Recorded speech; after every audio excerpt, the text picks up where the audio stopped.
chat, and we are on. So this evening we are thrilled to death to have two outstanding writers with us for Writers Can Read. We're doing this via Zoom, and we're happy to have friends of theirs join us. We have Razel Jones, who is a diversity and inclusions professional, speaker and director of equity and inclusion at Tennessee State University. In 2016, he released his first book, See What You Hear, a piece about actualizing vision. Jones has a BA in English literature and English language and literature from Grand Valley State University and an MBA from Northwood University. He and his family reside in the greater Nashville, Tennessee area. And he is in the top row with the t-shirt that says definitely. Good to see you, thank you.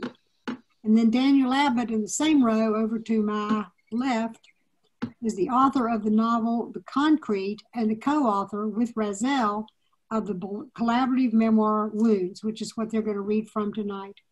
His writing has appeared in LitHub, the Noctua Review, the Gincosa Literary Journal, and the Owen Wister Review. He has a BA in writing from Grand Valley State University and an MFA in fiction from the Vermont College of Fine Arts. Daniel lives with his family in Grand Rapids, Michigan. So we are so delighted to have both of you here. The way we're going to do this evening is that they're each going to read for 15 or so minutes. If we could mute ourselves so our dogs don't interrupt, I'm sure we wouldn't, but they would. Then afterwards, we will open it up for questions, and we're not going to do it via chat. You all can just pop up and ask questions, raise your hand, and I'll call on you and we can ask them questions. Does that work for everybody? All righty. All right, who's going to go first, Razel or Daniel? Doesn't matter. What's your pleasure, Daniel? Rock, paper, scissors. There you go.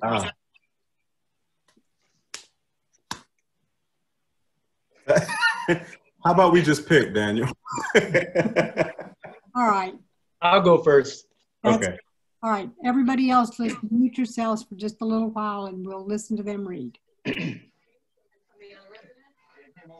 Are we ready? Hi, Mom Jones. Hi, how you doing? I'm good. Good. Are we ready, Carter?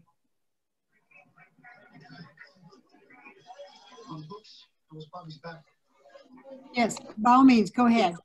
Okay. Forfeiting White Privilege, Newaygo, Michigan, circa 2007. I was divorced with 4 kids and buried in child support. My oldest daughter, Kiera, must have been 9 at the time. My sons, Kevin and Simeon, 7 and 6. My youngest daughter, Van, would have been 5. They were with me every other weekend. I rented a small studio apartment in Heritage Hill, but because there wasn't enough space, we'd pack into an old red Mercury Cougar and make the 45-minute drive up M37 to a town called Newaygo and spend our time together at my parents' house, where there was much more room. We made that trip hundreds of times to that racially homogenous town, me and my 4 biracial children all squeezed into that beat-up Cougar. During those debilitating child support days, I always rode dirty. I'd buy car insurance to get a plate, and then I'd stop paying my monthly bill. My birthday would come and go, and my plate would expire, but I'd continue driving. Continuing picking up my kids and making that trip to Newaygo. On one of those Fridays, we entered Newaygo County and hooked a right past Speedway. I don't remember exactly what got that police officer's attention that day. When I was a young dad, I had energy. We had fun. I may have been blasting Lupe Fiasco's The Cool album and singing Go Baby with the windows down. That's feasible, innocent. For certain, we were innocent. We were smiling, all of us, my 4 biracial children, my 2 biracial sons, and my 2 biracial moons, innocent. guilty of nothing but being brown in Newaygo County. The cop was standing outside of his patrol car talking to his friend, an off-duty cop who lived on that street. They both glanced our way. It was too far away to see my license plate was expired. There was no way they could have seen a taillight out. I didn't have a taillight out. From my rearview mirror, I watched him rush to his patrol car. I heard the sirens chirp, the lights go on. I thought about my expired plate, my canceled insurance. I thought about how I couldn't afford to pay either ticket. Then I thought about the look on that cop's face when he saw my children, the way he rushed to his cruiser. When I think of that day now, I'm reminded of the summer of 1991 when we moved to Newaygo. My parents had brought me to a gathering with some friends in Croton on the edge of Newaygo and White Cloud. That's where I met Lala. He was shooting alone on a dirt basketball court with a janky rim and a half-chewed net.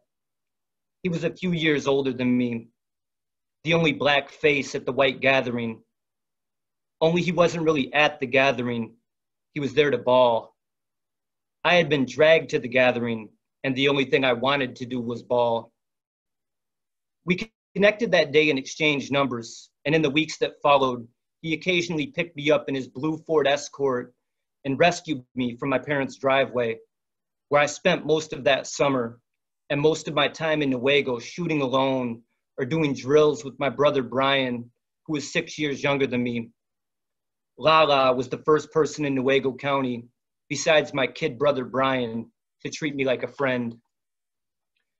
Lala had CGD, a disease that prevented his body from producing enough white blood cells to kill off bacteria. The disease deteriorated part of his spine. He'd had multiple surgeries by the time I met him, and he had to wear a back brace. He'd die young, just a few years after that summer, from complications during a vicious bout with pneumonia. I remember one of those times Lala picked me up. I'm not sure where we were going, perhaps to hoop, perhaps just to drive around.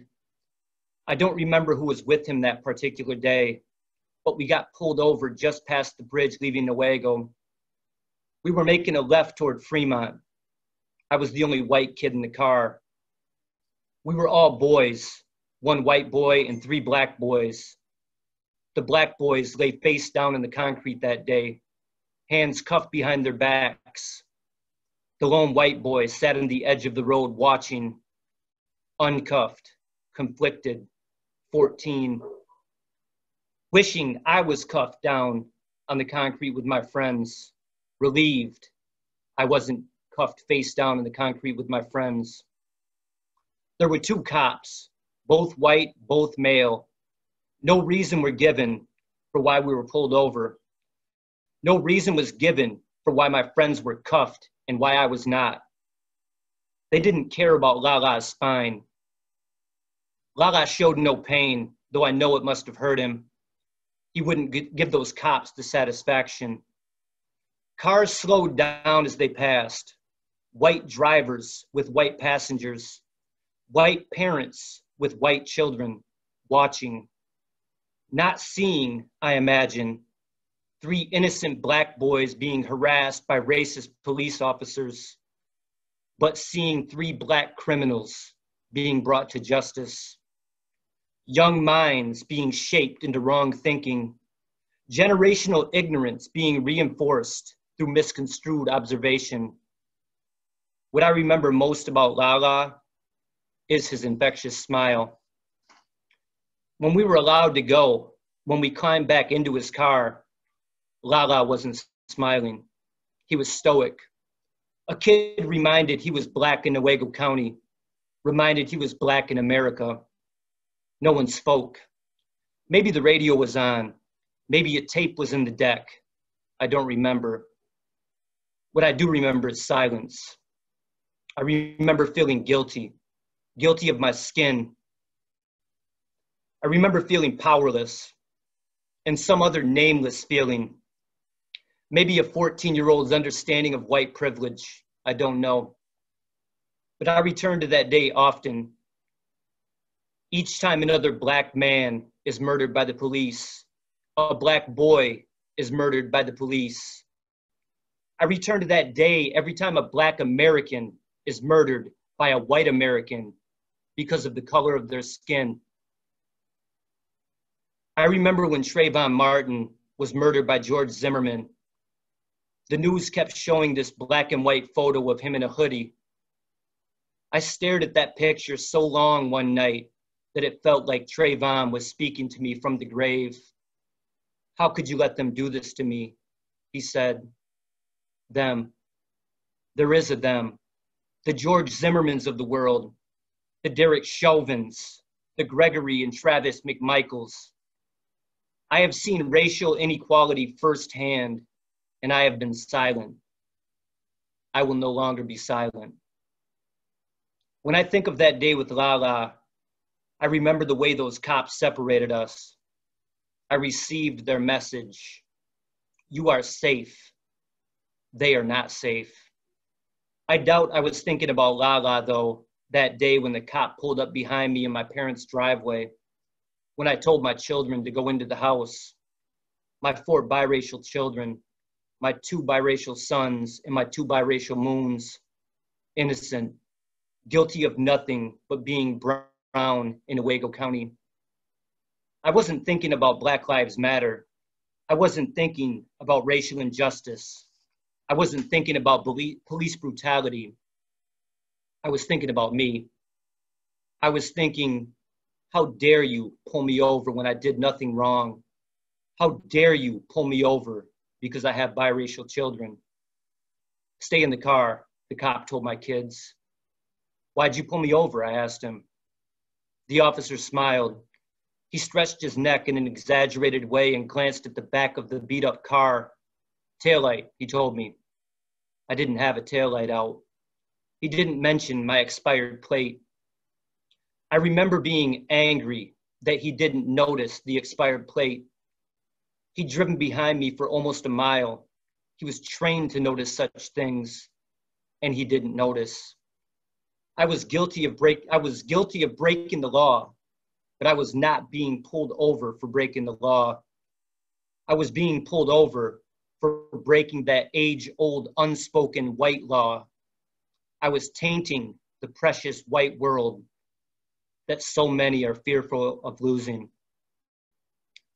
The next part I don't remember. My children don't remember, only that I was angry, disrespectful. I don't remember the words, but I do remember the anger. I remember gripping the door handle. I remember my dad rushing out of the house and scolding me, but I don't remember what he said. I don't even remember if I was given a ticket that day. I don't remember what happened after I calmed down. I asked each of my children, all adults now, what they remembered about that day, and their answers varied. What stands out, though, is something Simeon told me. He remembers me losing my temper, being disrespectful to the cop. He doesn't remember the words, but this is the part that's important. This is the reason why Rajia and I are writing this book. Simeon said these words, and when he said them, my arm hairs stood. His words were truth. His words gave me a deeper understanding of what white privilege means. I thought, really thought, because of the love I have for my wife, my children, my family, my friends. I knew what it meant to be Black in America. I have the same worries as a Black parent. I do. My white skin does not protect my brown skinned children from the police. My sons and daughters will be pulled over because they are Black. My sons and daughters will have to work twice as hard to get half as far because they are Black. As a parent, you love your children. You worry for your children, even when they're adults. I know what it's like to be a father to Black children. I don't truly know what it's like to be a Black man in America. If I did, I would not have gripped the door handle that day and opened the car door. I wouldn't have lost my temper. For years, I thought I was defending my children that day.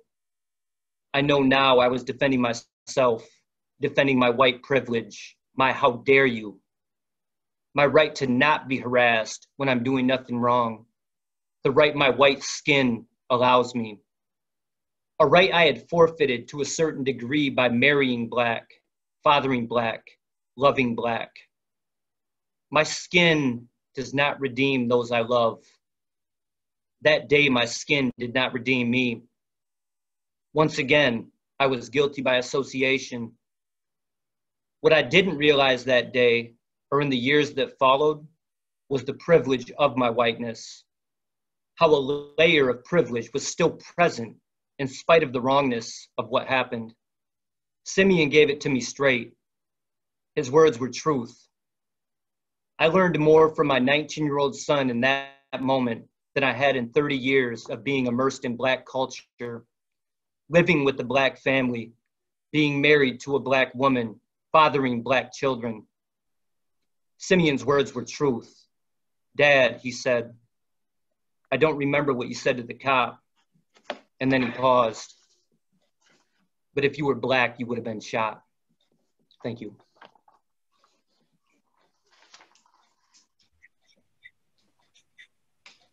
Wow, that is very powerful. Thank you so much.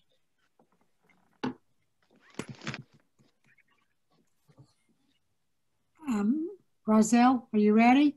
I'm ready. All right, let's go. All right. Different is lonely.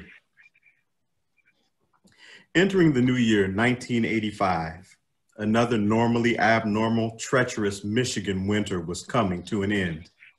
I was 9 years old. Back then, my sport of choice was basketball. My team was the Lakers. Showtime. Magic Johnson on the fast break with the no-look pass. James Worthy elevating for the Statue of Liberty dunk. Michael Cooper and Jamal Silk Wilkes draining those long-range threes. Byron Scott feeding the rock to Kareem, who liked to turn and release that signature undefendable skyhook. The Lakes show captivated my attention and caused me to love the game. This captivation was shared by friends at school who were also fans of the Lakers. In baseball, there was generally Michigan loyalty to the Tigers. In football, many held a painful allegiance to the ever-disappointing Lions, although I was always a Cowboys fan as long as I can remember. In basketball, some had split support to the Pistons and the Lakers, but for me, it was all about the Lakers. Maybe it was the fact that the central character on the Lakers was Earvin Magic Johnson, a true Michigander from Lansing, just under 2 hours away. The former star of the Michigan State Spartans made Michigan more famous. Michigan bred and not from Detroit. It was nice to see that Michigan had something to offer in addition to Detroit. It also didn't hurt that the Lakers knew how to win, with 5 championships in the 1980s alone. Every day at recess, we played basketball, imagining we were the world champs. We couldn't wait for recess. So many of my good childhood memories in White Cloud were made during recess. I had some good times, but I had some incredibly rough times as well. White Cloud was not heavily populated with Black people. Most of the people I experienced on a daily basis did not look like me. I never had a Black teacher in White Cloud, never. In fact, it wasn't until my 3rd year of college that I experienced a Black teacher. Never a Black administrator either. In those elementary years, barely any other Black students in my classes. Different is lonely. At the time, I assumed my experiences matriculating through that school, through that community, were normal. I had nothing to compare it to. Now, after having broader experiences, after learning others' experiences, I know it was not normal. Indeed, it was abnormal. Abnormal. From the day I first entered the halls of Jack D. Jones Elementary School for my first half day of kindergarten. My face, along with Aisha Shellman's, were the only faces of color in a grade of around 50 students. Aisha was somewhat familiar. Our families were connected as most Black families in White Cloud were. We attended the same church. My godmother was her aunt. I didn't know Aisha well, but I knew her. It was nice to see someone I knew in that room of newness. In hindsight, it was nice to see someone else who was Black in that room of whiteness. Each new student was experiencing newness. Only two of us, though, were experiencing difference. I moved throughout the days excited yet nervous about making friends and sharing experiences. What I wasn't nervous about was having fun. Having fun was what would get me through this laborious journey. 4 years later, I played on the elementary school basketball courts with Brent, Mike, Bill, and other white kids as we imitated mostly Black basketball stars who we idolized. I was the only one who had brown skin. That prop of pigment made me more accurately reflect the skin of the heroes we were enamored by. The Lakers weren't our only subjects. We mostly mimicked the not so distant high school players who performed their enchantment just down the hill, the Pine Hill, which led to the back door of the varsity basketball locker room in the high school gym. The team was mostly comprised of big white boys who appeared as men to us prepubescents, giants to us. Bill Stoskoff, Dwayne Gibson, Matt Wilkes, they all towered above our elementary-sized frames. Then there was probably the quickest athlete I had ever seen in White Cloud. He was so fast. A brother in the melanin-infused sense of the word, Troy Snell. We were fans of all those guys for sure, but when it came time to select which player we would try to be like on that playground court, the one we all wanted to be was Gerald Stewart. He was a Black teenager, but he seemed like a man to us. He had swag on and off the court. Gerald was a natural leader. He was seemingly liked by all. Blue jean jackets, multicolored tops, designer sweaters with the collared shirts underneath, fresh Air Force Ones way back before when Nelly was a little fella like I was then. Run DMC bringing the noise as the boombox was carried on the shoulders of rural teenagers recreating an urban experience. Before Run told us about his Adidas, Gerald rocked the swoosh. Close cut, waves, and a tapered fade. Gerald was the man. He was faster than his opponents, known for no-look passes reminiscent of Magic. A silky jumper, effortlessly released. His coffee brown fingers rolled beautifully off the burnt sienna orangish brownish ball. Spalding rotation. Hold the follow through for effect, in synchrony, in harmony, in the net. An average size shooting guard, but he could jump out the gym. Known to cross over a defender and throw down a dunk on the fast break, sending the crowd, especially the upper elementary emulators we had all become, into a frenzied uproar. When the recess bell blasted to alert us of our 30 minutes of freedom and escape, we would enter stage right, take our positions, pick our teams, select our roles. I perpetually auditioned for the role of Gerald, but there was no guarantee. There were days my white co-stars, Brent, Mike, or Bill, would beat me to it. They may not have looked the part as naturally as I did, but they wanted the role just as badly. The fact that Brent was imitating a Black guy in front of all of our class meant everything. Brent was the most popular white kid in the school at the time. Athletic, smart, the girls liked him. He was a little taller than the rest of us, a little more athletic. He seemed to mature faster than the rest of us. The rest of the class would catch him in height later. The older we got, the more equal we became. Britt and I had the kind of friendship most kids don't get to experience. His father once pulled my dad out of a wrecked car, probably saving his life. His mother grew up in close proximity to my parents and my older cousins on my mom's side, the Dukes. His mother, Cindy, always treated me with love, food, conversation. I was welcome in her home. Our families were connected. Britt and I were another generationally connected friendship. I remember in 5th grade, a teacher affirming me and Brent's friendship. His name was Mr. Brewster, an older white man who loved Beethoven and British literature. The tallest teacher I had ever seen, the tallest man I had ever seen. He seemed like he was 7 feet tall back then. He was more like 6'5" though, a gentle, intellectual giant. He pulled us aside one day, no doubt seeing the purity of our cross-cultural friendship. He implored us to cherish and protect what we had. I knew it was connected to race, but to separate me wasn't such a big deal.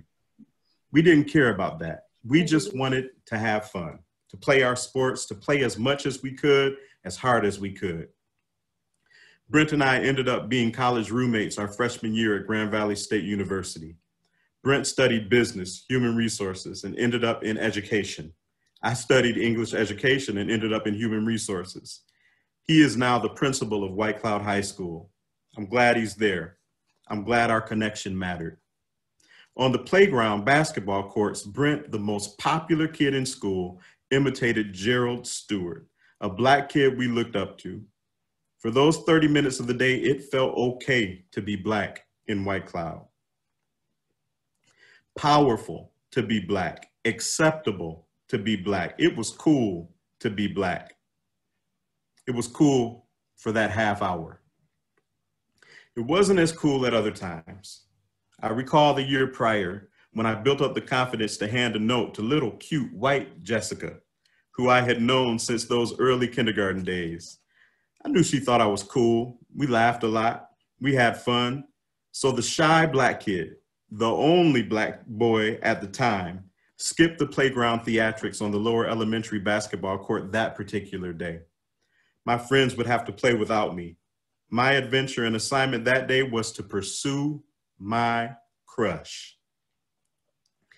9-year-old me was a little chubby in spite of the constant basketball, like Arnold from Different Strokes, like Emmanuel Lewis and Webster. I was just a little shorter than most of the class and had a round face with slightly bulging cheeks, which made me the victim of many uncomfortable cheek squeezes. 9-year-old me had begun to believe the frequented chorus, "He's so cute," that rang from adults and peers. For whatever reason, white people liked to touch my hair as if it wasn't attached to my head. It was like we were at an exotic petting zoo and I was the main attraction. Invaded. I didn't really like it, but didn't have the skills to stop it. Even then, realizing that I had to remain approachable, safe. Later in life, I would learn to resist the squeezes of my cheeks and the pats of my head. I escaped the zoo. So I continued my mission that day, Operation Find Jessica, deliver the package, a carefully folded note written on paper from my trapper keeper with the frayed edges still dangling.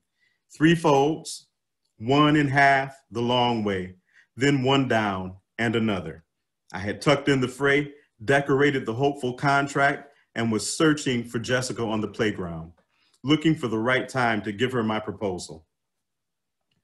When I saw her, I didn't hesitate. Otherwise, I would have never gone through with it. I approached her in the same manner I would approach the quarterback in our touch football games after a 5-second count. 1 Mississippi, 2 Mississippi, 3 Mississippi, 4 Mississippi, 5 Mississippi, rush. I tossed the note at her as she played hopscotch with other girls beneath the covered area just outside the side doors of the school. As covertly as I could, which was not stealth or smooth at all, I tossed the note. The quick release of the note was the typical exchange between a preteen boy and girl, a boy who had not yet acknowledged to his family that he liked girls, a boy who preferred to keep them thinking he believed girls to be yucky and boring. I wanted to look back to see her reaction, but I couldn't. It was too risky. What if she rejected my request? What if she disliked my idea? I wanted to know her answer, but I didn't want her answer to be no. The note gave her the option to check yes, no, or maybe, with my most creative drawing of hearts, stars, and things I believed girls like Jessica liked. The innocent proposal intended to propel interest to whatever came after interest. I didn't know. How could I have known? I had never taken that step. Will you go out with me? No thought was given to where we would go, how we'd get there. We really couldn't go anywhere. That's just how we third graders described our idea at the time of relationships. I ran with all my might, not looking back to see what her reaction to the heart I had poured on that page would be. awaiting the response, I was free to return to the normal boyhood activities. Maybe it was more basketball, football, tetherball, monkey in the middle. I don't remember, but whatever it was had surely been decided for me that day as I was absent for the brainstorming session. Time moved slowly that day. What would she say? Why was it taking her so long to give me a response? In my head, she would come pull me aside during that same recess and accept the manifesto, and we would then hold hands for a minute or something before I would get back to my boys. Instead, the day ended. To our buses we marched. No response to my invitation, not a word. Maybe she wasn't interested. Maybe she didn't like the hearts. I wasn't great at drawing stars. It was probably the stars. Was it too much? Would she ever talk to me again? Would she ever laugh with me again? I didn't see Jessica the next morning since she was in a different homeroom class. I'd have to wait until recess to find her. She'd probably be near the hopscotch squares painted on the cement, an oasis that drew the girl groups from our third grade class. When the recess bell echoed, I came out the door to the playground. There was instant nervousness as I saw her approaching. She looked nervous too. Her eyes were wide. She was surrounded by a few other girls who had likely been her sounding board. She was closer in her approach, attempting to avoid the stampede of boys and girls anxious to capitalize on the full-time allotment of recess. I was frozen. It was like she'd been out there in position before the bell had even rung. She spotted me and handed the letter back to me. I could tell the territory had already been explored. It had been considered. I just knew she had opened it up and read every word, made her selection, carefully refolded and safeguarded the package until she would have the opportunity to return it to me with an answer. I opened it. No mark anywhere. I asked my mom if I could check yes, and she told me I couldn't. Some explanation followed about the obvious fact that I was Black and she was white. I knew this all too well. I lived it every day, but my youthful mind hadn't decided that it mattered. Some adult mind had. Even though I was only a child, I knew I was definitely different. I shrugged, attempted to play it cool, acknowledged, moved on physically. My Blackness, my otherness, my colorfulness had blocked my opportunity. I did a scan of the playground to find my next place of escape and went back to being someone else. Maybe I wouldn't try to be Gerald today. How about Matt Wilkes? He had a nice jumper. He didn't have to deal with being Black. At that moment, it wasn't cool to be me. It wasn't cool to be Black. The half hour ended, the bell rang again. It was time to return to class.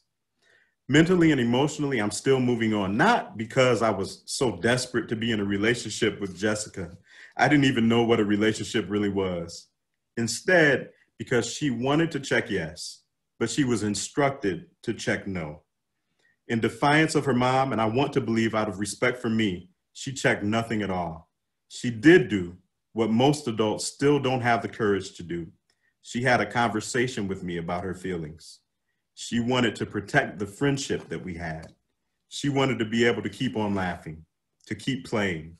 She did think I was cool. She was pretty cool too. Thank you.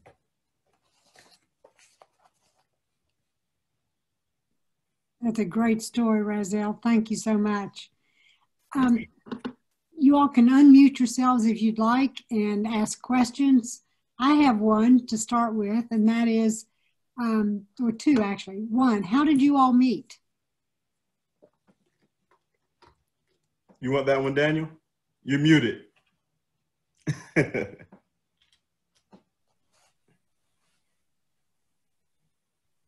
you hear me? Yeah. There you are. How did the two of you meet?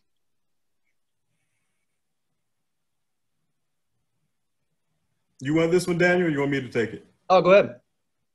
Okay. Daniel moved, and you'll learn a lot of this story when you read the full book. I know you know it already, Carter, but Daniel moved from Grand Rapids to Newaygo County toward the end of my high school career, the beginning of his high school career. I'm a little bit older. I know I look a lot younger than him, but I'm kidding. But so he came to the area, and I just saw him around. He was with the younger guys. And he was this guy, he was different because he had some city swag. He liked the things that a lot of the black guys, the black kids that were around liked. He liked our same music. He liked hanging out in the same places. He liked our same girls. So yeah, we had a lot of things in common. And so that was the initial meeting, was when he first moved to the area and started hanging out with Lala and with some of the other people that he talked about in the book. Agreed, Daniel?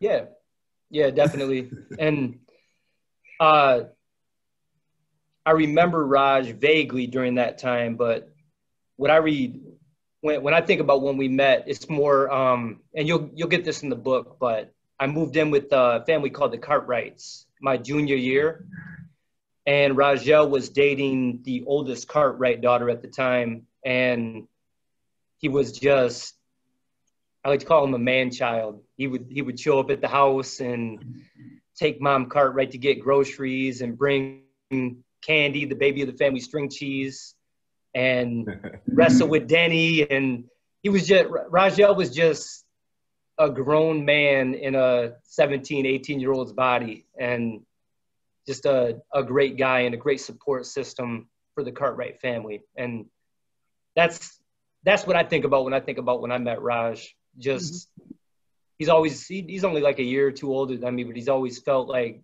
a big brother, like a man-child. Still feels like that a little bit. Well, for those of you all who have not read the book, you really must. It's called Wounds, and I assume you can get it on Amazon now or pre-order it through Rexroat's publishing house. Brooks, you want to tell us the name of that publishing house?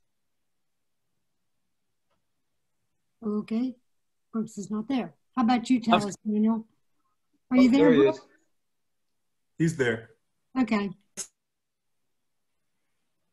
How do they order the book?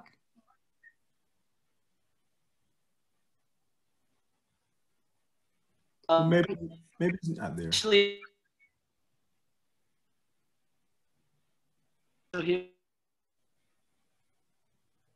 We can't hear Brooks.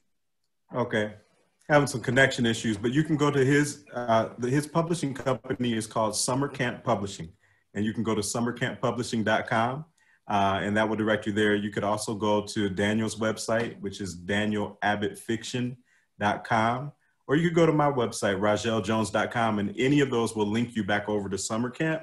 But yes, it is also available on those outlets that you mentioned, Amazon, Barnes & Noble.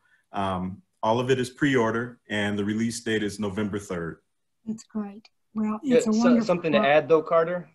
Yes. If you pre-order directly through Summer Camp, all of those copies will be signed by both me and Rajel. Oh, fantastic. Right. That's good to know. If you pre-order from Amazon, that won't be an option. Yeah, right. Can't do nothing for you there.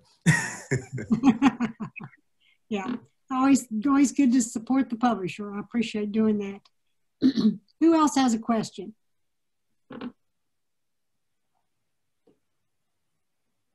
Yes, anybody got one? No question per se, but I found both essay stories to be very interesting and moving. Just very emotional time right now, and both of them touched me. So thank you all for sharing. Thank you. I have a question I'd like to ask. Sure. This is Yolanda DeGraff and Reed, and then those are both my nephews. And I want to say, first of all, I just commend you for the beautiful job that you've done in compiling this book and your memories. And it was just captivating to just hear you tell those stories. And it really takes a great degree of courage to do that, because, you know, in our society today, it seems like no one wants to hear the stories, but it's the stories that are the important part that needs to be told to show who the people really are that we're talking about in the society. I wanted to ask Daniel, I wanted to ask you a question. You said at the beginning that when your friends were all on the ground, you know, face down with handcuffs on, after you thought about that situation, you said you felt a bit of guilt about that. And it almost reminds me of something I heard about in the past, which was called like survivor's guilt. Mm-hmm. A person that was not the one that the event happened to per se, and they felt guilty about not having it happen to them. That may not be exactly what your situation was, but that just came to mind as you were saying it, like, why was I not the one like the rest of them were that were in the situation? But how did you process your feelings about not being face down like your friends were at that time? What helped you get through that over time? At 14, for me, really, it was an awakening. Like Rajia said, I grew up in Grand Rapids, and I lived in a very diverse apartment complex. My friends were Black and biracial and Hispanic and Asian, and we played. And racism wasn't a part of my life until I moved to Newaygo County. And so to witness something like that as a 14-year-old boy for the first time, there was like an unspoken something between me and my friends. And at 14, you don't know what that something is. You just don't like the way it tastes in your mouth. And you know, I had no understanding of white privilege or even racism, but I know what I witnessed at that time was wrong. And I've spent years and years and years dealing with similar situations and learning more about it. And I guess to circle back and answer your question, at 14, I was just angry. I just did not like anything about the experience. I wanted to be there with my friends, but at the same time, I didn't want to be in handcuffs on the cement either. So it was just, for me, a launching point for my point of view for this book, and to be a witness to things that a lot of white people in America just don't believe are happening because they haven't seen it and they haven't experienced it. And the people they love aren't experiencing it. And I'm here to tell you, it's October and we didn't have much of a summer, so my skin is about as white as it gets. I'm here to tell you that this stuff is real. Mm-hmm. Yeah. Thank you. Thank you both for keeping it real, because that's what we need to hear. Thanks so much. Daniel, do you still feel wary when you're out, let's say with your wife? I know your kids are grown, but when you're out with your wife, do you feel wary when, you know, a cop passes by? When I'm in Newaygo County, I do. I live in a suburb of Grand Rapids now called Kentwood, and it's by the numbers the most diverse neighborhood in the state of Michigan. Like I see white and Black couples all the time. I see people with biracial children all the time. It's a different vibe here.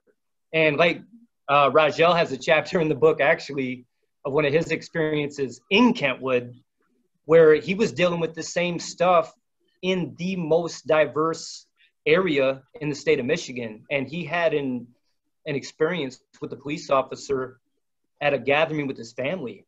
Mm-hmm. In Kentwood, the most diverse area.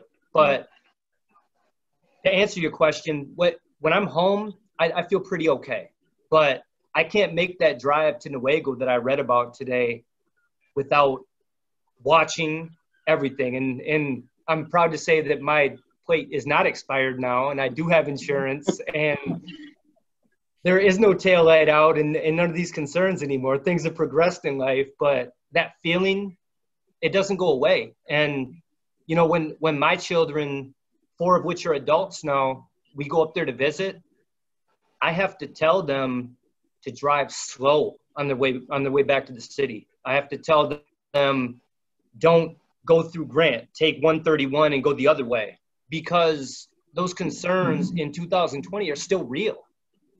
We haven't grown. We haven't changed. The conversation is it's just gotten quieter. It's gotten old. And me and Rajel are here to turn the volume up on that a little bit. Congratulations on doing that. I think it's something we all need to hear, for sure. Who else has a question? I have a question for Rajel. Rajel, you mentioned that the little girl in your story had something that many adults don't have, and that is the courage to talk to you and face you. Why do you think it is that adults do not have the courage to do that? Yeah, I think for one, it seems that a lot of times adults have, especially in a majority white adults, have a deep fear of being perceived as a racist. And I think that that sometimes inhibits their ability to not be one. And so that perceived like, oh, I don't want them to think I'm racist, so I'm not going to ask this question, or so I'm not going to try to grow in this area, or so I'm not going to take the risk of building a cross-cultural friendship and relationship. I think that sometimes stops them from building those deeper, meaningful relationships where they can grow, where they can have a truth teller that they're connected to that will tell them, hey, I love you, but that was just messed up what you just did. Mm-hmm. And so, you know, in the chapter, I wanted to highlight that she at least had the courage as a child to come forward and to say, hey, I can't. Mom said I can't. You know, and she at least had that courage and explained, like, it's not really about me. And so there was, this particular person came and visited about a year or two ago. We went out for lunch. Like, we were able to maintain a real relationship, a real friendship, because there was an openness, there was an open dialogue. We were able to look back at that and laugh and that kind of thing. Whereas when you won't allow yourself to go out of your comfort zone and to have the conversation, to build the connection, then that never can grow. It never can deepen. Thank you. And if I might just ask one question for both you and Daniel, what do you hope to accomplish with this book? And I would just tell you, my breath is just taken away by hearing you read the words that you've written. I can't wait to get the books. I ordered a lot of them because I have a lot of people that I want to make sure I gift this book to. But I'm just, my breath is taken away. Thank you so much. But the question again was, what do you hope to accomplish through your book? Thank you. Since I was just running my mouth, I'll keep going, then I can get out of the way. So several hopes. Number one, it was therapy to write it. It was therapeutic to go back, pull those memories in, therapeutic and not always positively therapeutic, sometimes saddening, but to go through that process of recalling and thinking about the impact, the power of those moments. My hope is that for people of color, that they'll look at it and be like, I'm not crazy. I'm not crazy. I experienced something similar. And, you know, what tends to happen is that when you say that your elbow hurts as it relates to stuff about race, somebody will say, no, it doesn't. No, it doesn't. It doesn't hurt. And so this is an affirmation, like, no, whether you're in an urban area, a rural area, wherever you are, these experiences are real. And it affirms that and gives tools to address it and to be able to talk about it. But then also for the majority audience, for the white audience, my hope is that someone will self-reflect, will look at themselves, will determine there's more I need to do, and begin to ask for all, white and Black, ask the question, how can I use my skills, talents, and abilities to positively impact this environment, this crazy racial situation that we live in called America? Daniel, do you have something you wanted to add to that? Yeah, absolutely. All of what Rajel said, and the scene that he read today with the situation with him and Jessica is what we need in our country. We need this conversation to take place. What I see is a group of people over here with one point of view, one set of experiences, and I see another group of people over here with a different point of view and a different set of experiences. And no one can come together because they don't believe what's happening is real. White America, if you are in a homogenous area, if your friends, your family are white, you can't believe this stuff because it's crazy. Like to imagine a police officer with cameras on him can kneel on a black man's neck and execute him in public. Like if that wasn't shown all across the news outlets, the average white American would be like, oh, there's no way, that guy was a criminal. But we saw it. Everybody saw it. Nobody can look away from this stuff when it's being filmed. And I'm getting passionate. I walk a thin line between passion and anger, so I'm just gonna step over here and focus back on the positive. And the positive is, I would like to see these conversations take place. My goal as a white American writing this book with my black friend, my black brother-in-law, is to be a witness to the things that are going on that a lot of white people just don't believe is going on. And to let black people that don't know me know that there are white people that are your allies, that are ready to speak up, that are ready to do something besides keep it in their own safe personal bubble. And that's where I was personally before I witnessed George Floyd's execution. I was angry and passionate, but talking to my parents, talking to Rajia, talking to my wife, Vanessa, talking to my friend, Denny. You know, I was talking to people but I wasn't being any kind of instrument for change.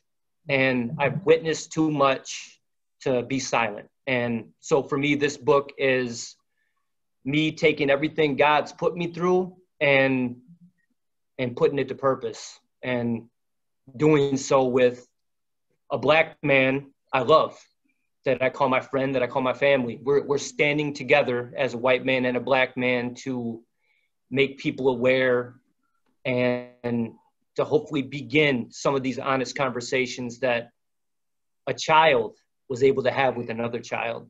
Yeah. It's truly a powerful book.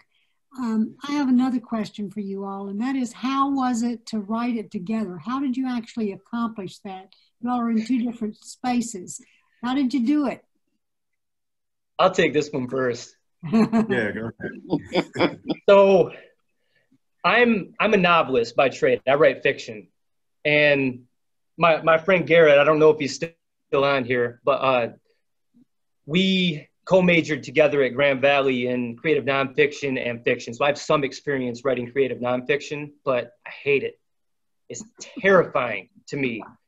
It's like to write fiction to me is to expose whatever I want to expose and to play God and to pull all the strings and tell stories that hopefully make a difference. But to write this kind of book is to take off your clothes and just run naked through the streets. I mean,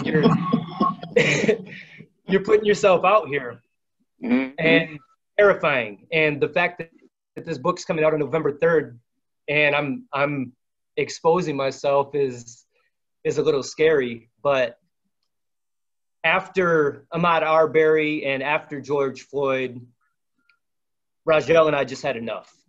And we got together and we talked about writing a collection of essays about racial inequality. And we thought it was a great idea until we sat down and actually started writing the book and realized that's not at all what we were writing. But what happened instead, because of 30 plus years of shared history, and those of you that don't know us, Razel and I have been friends for a very long time and coincidentally married sisters. So I'm the uncle to his daughter, Caden, and he's the uncle to my children as well. And we're family, so we have a lot of shared history. And as this shared history started showing up in the early drafts, we realized that we had what we call a micro memoir would be the best way to describe it, where my stories and his stories are both commonly themed, but they form somehow to a cohesive narrative. And it's really unique. I've been studying literature since 2010, and I've been doing this professionally for about 3 years, and I've never seen a book like it.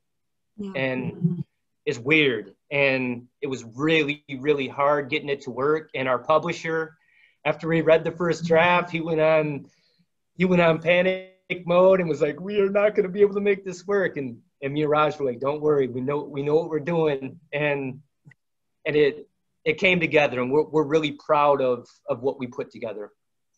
Yeah, well, it's beautiful. It's like kind of two sides of the same coin, and I think the back and forth of it makes it very powerful. Razel, how did you feel about writing it together? Yeah, and before I do that, I want to leave right where Daniel left off. Also, our publisher, Brooks, is a phenomenal editor, and he helped to make that gel work. So yeah, we were like, yeah, we know what we're doing, but could you tell us one more time what it was that we needed to do? So it's both and. It's both and. But writing the book for me, I am a self-help type guy. I am a diversity and inclusion professional. I used to dabble a little bit. My undergrad was English language and literature, so I'm not completely foreign to writing this type of work, but I hadn't dusted that part of me off for quite a while. So Daniel, the problem was that I chose to do this with a phenomenal writer. Daniel is probably the best writer I've ever known personally. And he has such command of the language, such an understanding of the theory of writing. And so I was like, oh man, now I got to try to keep up with this dude. I can't be the black dude writing with the white dude and I look like I'm illiterate. So, I had to step up game a little bit. But also what I loved working together, we, not to talk too much, but we use Google Documents. And so we were able to edit each other's stuff on the fly. And that made for such a quick turnaround. And we trust each other. We trust each other as it relates to how we look at race theory. We trust each other as it relates to ability to write. And so, our feedback was sometimes like smacking each other in the face. But it really facilitated us to be able to pump this thing out, but in a way that we honored what we were trying to do and maintained high quality in the work. And so it's an interesting merger because now it feels like it is this creative nonfiction work, but on a subject of race theory. And that combination, that merger, to see creative writing happen in a subject of tense, dynamic, especially impact right now in our country, it was amazing to me. And I look at it and I read it, and not just because we wrote it, and this isn't to get sales, although I would like to get those, so please go order it. But it was really cool to see it come to life and to take birth. And I think it's a phenomenal work. So go get it. Yeah. So can I ask a question? Sure. Absolutely. Are you going to write another one soon? Let us get through this one. Either one of you can answer. I can answer that. Okay. That's my mom. That's a no. No. No. I'm not going to say we aren't going to write another one because we've actually talked about it. But another part of this story is when we decided to write this book, I was about maybe 2 or 3 months away from finishing my second novel. And I set it aside when after George Floyd, and me and Rajia just felt purpose, like we need to drop our lives, have a conversation with our wives and our kids, and write this book. Yeah. And 60 hours a week plus. I mean, there was some nights where I was editing Rajel's work in my dreams. I hear you. So we're gonna spend some time promoting this book, reading from this book, we have a lot of really cool things in the work with some diversity organizations where we're going to be doing some classes related to the book, and we're going to see this thing through to fruition. And then at some point when our wives and our kids love us again, After they're all grown. Mm-hmm.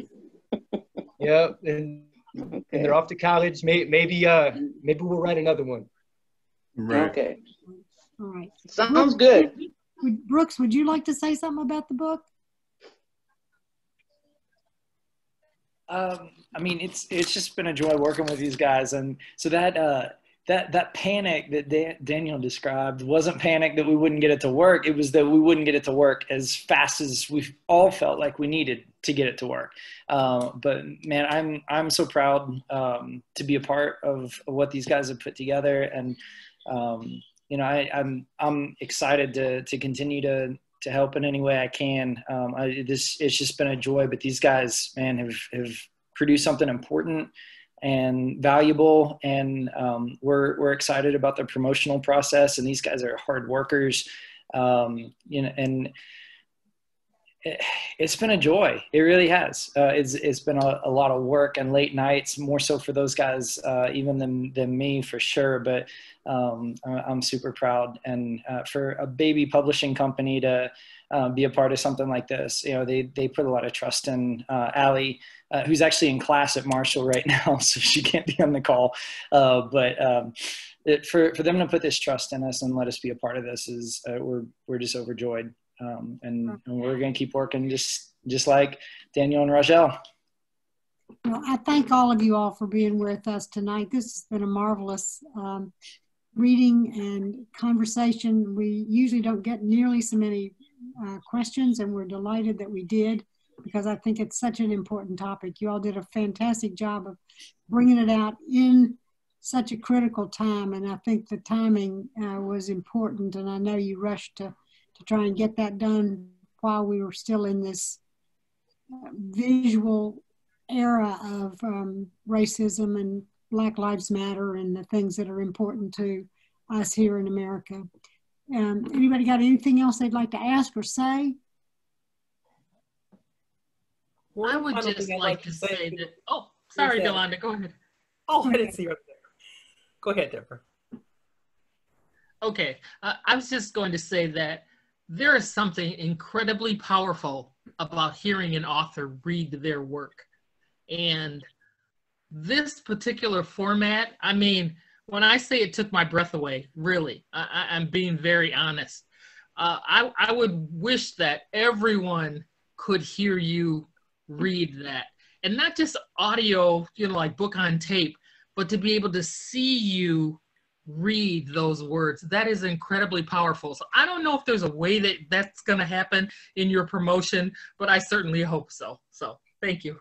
You may not have heard me say this to begin with, but we are recording this and it will be posted later again on the Facebook page of Writers Can Read. So if you know people who would want to hear it, you want to promote it that way, I will also send them a link and they can tag it to their own websites so it can get a broader exposure.